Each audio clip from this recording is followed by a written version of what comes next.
2월 18일 수요일입니다. 오늘 우리에게 주시는 하나님의 말씀은 사무엘하 6장 12절에서 17절 말씀입니다.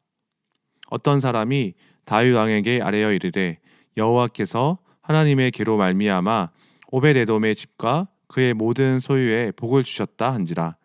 다윗이 가서 하나님의 궤를 기쁨으로 메고 오벳에돔의 집에서 다윗성으로 올라갈새 여호와의 궤를 맨 사람들이 6걸음을 가매 다윗이 소와 살찐 송아지로 제사를 드리고 다윗이 여호와 앞에서 힘을 다하여 춤을 추는데 그때 다윗이 배 에봇을 입었더라. 다윗과 온 이스라엘 족속이 즐거이 환호하며 나팔을 불고 여호와의 궤를 메어오니라. 여호와의 궤가 다윗성으로 들어올 때 사울의 딸 미갈이 창으로 내다보다가 다윗 왕이 여호와 앞에서 뛰놀며 춤추는 것을 보고 심중에 그를 업심여기니라. 여호와의 궤를 메고 들어가서 다윗이 그것을 위하여 친 장막 가운데 그 준비한 자리에 그것을 두매 다윗이 번제와 화목제를 여호와 앞에 드리니라. 다윗은 블레셋과의 전쟁에서 하나님의 도우심으로 승리를 거둡니다. 그는 30년 전 빼앗긴 하나님의 궤를 다윗성 즉 예루살렘으로 가지고 옵니다. 하나님의 궤는 하나님의 말씀이 기록된 십계명 돌판을 보관하고 하나님의 공급하심을 기억하며 구원하심을 나타냅니다. 하나님의 말씀, 임재, 공급하심, 다스림을 나타냅니다. 언약궤를 다시 예루살렘으로 옮긴다는 것은 하나님께서 다윗을 통해서 이스라엘을 다스린다는 상징을 나타내었습니다. 다윗은 하나님의 궤를 다윗성으로 가지고 올 때 큰 경험을 통해서 배웠습니다. 먼저 궤를 옮기면서 웃사는 소들이 뛰어서 궤가 떨어지려고 했을 때 웃사가 손을 내밀어 궤를 꼭 붙들었는데 거기서 죽임을 당합니다. 궤는 사람의 손으로 만져서는 안 됩니다. 궤를 만지는 것은 하나님의 거룩성을 침해하는 것입니다.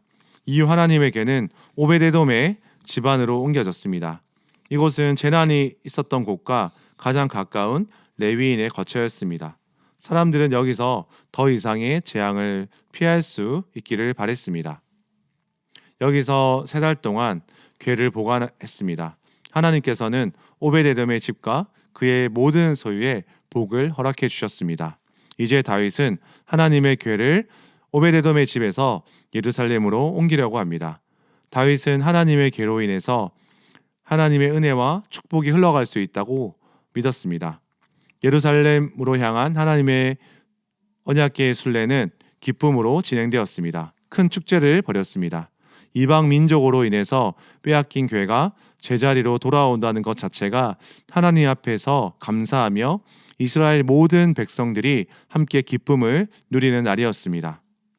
하나님의 궤를 옮길 때 이제 소가 끄는 수레를 이용하지 않고 레위인이 직접 운반했습니다. 그들은 6걸음을 가고 나서 여호와께 소와 살찐 송아지로 예배를 드렸습니다. 일정한 패턴에 맞추어서 하나님을 기억하며 그분께 예배를 드렸습니다. 6걸음이라는 것은 안식일 휴식으로 전체 여정을 구별한다는 의미입니다. 그들은 가는 걸음 속에서 하나님의 임재를 경험하며 거룩한 마음으로 옮겼습니다.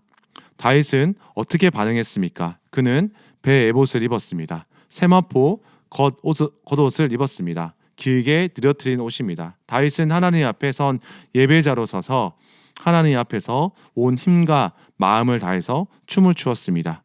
그는 경배하며 살아계신 하나님께 반응했습니다.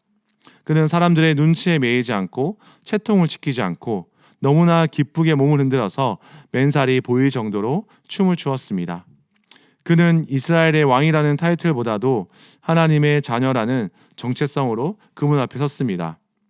이스라엘 백성들도 다윗처럼 함께 기뻐하면서 하나님의 궤가 들어오는 것을 맞이했습니다. 온 백성들도 전쟁에서 돌아온 군사들을 맞이하는 것처럼 운동선수들이 월드컵이나 아주 크고 중요한 대회에서 우승하고 돌아와서 도시 전체에서 퍼레이드를 하는 것처럼 환호성을 지르고 나팔 소리가 우렁찬 가운데서 하나님의 궤를 옮겨왔습니다. 여호수아 시대에도 하나님의 궤를 운반하는 중에 나팔 소리를 내면서 하나님의 임재와 승리를 나타내었습니다. 하지만 하나님의 궤가 들어올 때 환호하고 축제를 즐길 때 멀찍이 서서 방관하는 자가 있었습니다. 미갈이었습니다. 미갈은 하나님의 궤가 다윗성으로 들어올 때 나오지 않고 창으로 바라보았습니다. 다윗이 아무것도 개의치 않고 신경 쓰지 않고 염려하지 않고 그저 전심으로 찬양하며 춤을 춘 것에 대해서 비웃었습니다. 업신여겼습니다. 미갈은 하나님 앞에서 다윗을 바로 보지 않았습니다. 미갈은 다윗이 마치 불량한 사람들이 맨살을 드러내고 춤을 추고 있다고 여겼습니다. 다 왕의 채통과 건의를 중시했습니다. 미갈은 다윗의 아내로서의 정체성이 아니라 사울의 딸로서의 정체성을 더 가지고 있었습니다. 이후 미갈은 죽는 날까지 자식이 없었다고 기록하며 그녀의 영적, 가문적 단절로 비극을 맞이합니다. 다윗은 언약궤를 예비된 자리 정한 천막에 안치했습니다. 다윗은 번제와 화목제를 드렸습니다. 번제는 제물 전체를 불로 태우는 제사입니다. 제물을 불에 태워서 그 향기로 주님을 기쁘게 하는 제사입니다. 일반적 제를 속하고 헌신을 표합니다. 하나님 한 분만을 섬기겠다는 헌신의 제사입니다. 이후에 동시에 화목제를 드렸습니다. 감사의 표현이자 서원의 결과입니다. 또 스스로 바치는 제물입니다. 다윗은 이제 하나님 한 분만을 위해서 살아가기로 다짐하면서 그분 앞에서 예배를 드리고요. 하나님의 궤가 예루살렘으로 들어온 것에 대해서 감사의 마음을 가지고 자원하는 마음으로 예배를 드렸습니다. 다윗은 하나님의 궤가 예루살렘으로 들어오는 모습을 보면 하나님 앞에 예배자의 모습으로 섭니다. 하나님을 마음과 힘을 다해서 찬양하며 춤을 춥니다. 주변 사람들의 반응의 눈치를 보지 않고 하나님 앞에 나아갑니다. 우리가 하나님 앞에 나아갈 때 하나님 앞에 서서 그분을 깊이 있게 만나고 그분을 기뻐하는 자가 되길 원합니다. 우리의 기쁨의 근원이 주님을 잊지 않았으면 합니다. 우리는 주님 앞에서 다른 사람들을 평가하거나 방관자의 태도로 서지 않은지 돌아보길 바랍니다. 우리가 하나님 앞에서 정직하고 기쁨으로 예배하는 모습이 회복되길 바랍니다. 기도하겠습니다. 하나님 한 분만을 경외하며 바라보는 삶이 되길 원합니다. 사람의 시선과 체면을 버리고 다윗처럼 주님 한 분만으로 기뻐하는 순전한 예배자가 되길 원합니다. 창밖에서 구경하며 비웃던 미갈의 냉소적인 마음을 버리게 해 주시옵소서. 예수님의 이름으로 기도드립니다. 아멘. 오늘부터 무슬림을 위한 30일 기도를 시작하겠습니다. 오늘은 첫째 날 요르단을 위해서 기도하겠습니다. 하나님께서 요르단 사람들 가운데 갈급함과 진리를 향한 갈망을 심어주시도록 기도합시다. 요르단 사람들이 물질주의의 공허함을 깨닫고 진리를 찾도록 기도합시다. 로아와 다른 신자들이 예수님을 전할 때 하나님께서 그들을 보호해 주시도록 기도합시다. 또한 오늘 말씀을 기억하시며 기도하시고 주간 기도 제목에 따라서 전도와 선교를 위해서 기도하겠습니다.